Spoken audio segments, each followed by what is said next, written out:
आता एक महत्त्वाची बातमी। अमित शहा यांची थोड्याच वेळामध्ये मुख्यमंत्र्यांसोबत आणि मंत्र्यांसोबत बैठक असेल। बैठकीला मुख्यमंत्र्यांसह मंत्री उपस्थित राहणार आहेत। शिर्डीमधीलच हॉटेल सन अँड सँड मध्ये अमित शहा मुख्यमंत्र्यांसोबत बैठक घेतील। याच ठिकाणी मंत्री आणि राज्यमंत्र्यांची मीटिंग अमित शहांच्या सोबत होणार आहे।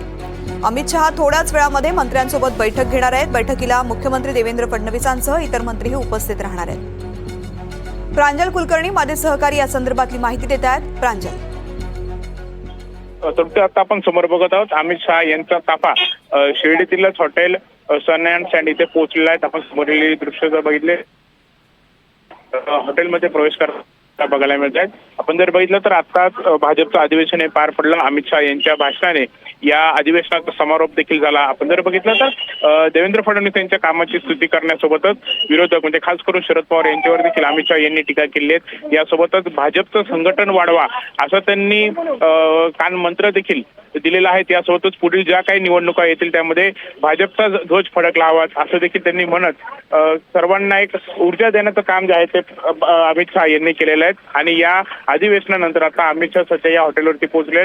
इथे आपण जर बघितलं तर जे भाजपकडून सांगितलं जात आहे त्यानुसार मुख्यमंत्री देवेंद्र फडणवीस असतील, इतर मंत्री आणि राज्यमंत्र्यांसोबत अमित शहा एक बैठक ही घेणार आहेत।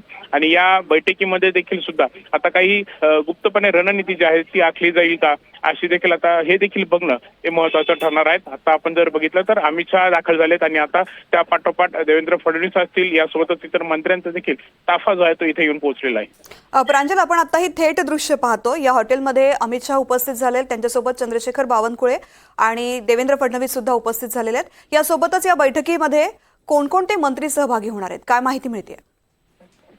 खरं तृप्ती म्हणजे आपण जर बघितलं तर आता हे जे काही अधिवेशन होतं ते जाहीर अधिवेशन होतं। तिथे जवळपास 15,000 पदाधिकारी हे उपस्थित होते।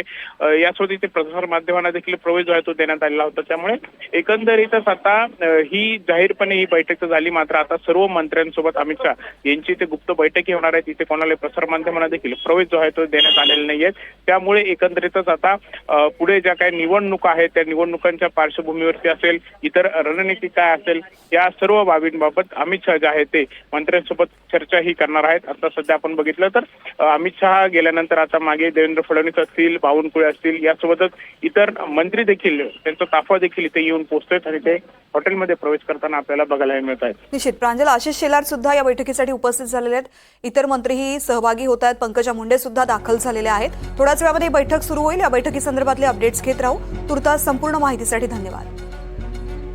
तर ही दृश्य आता आपण पाहतोय। अमित शहा यांची ही महत्त्वाची बैठक भाजपच्या मंत्र्यांसोबत होणार आहे। मुख्यमंत्री देवेंद्र फडणवीस, चंद्रशेखर बावनकुळे अमित शहा यांच्यासोबतच या बैठकीकरता हॉटेलमध्ये दाखल झालेले आहेत। याबरोबरच पंकजा मुंडे उपस्थित झालेले आहेत, आशिष शेलार पोहोचलेले आहेत, मुरलीधर मोहोळ सुद्धा या बैठकीसाठी उपस्थित झालेले आहेत। भाजपच्या सगळ्या मंत्र्यांची ही बैठक होणार आहे आणि बैठकीमध्ये अर्थातच महापालिका निवडणुकांसंदर्भात आणि एकूणच महाराष्ट्रामधलं सरकार आणि सत्ता या संदर्भात चर्चा होणार आहे।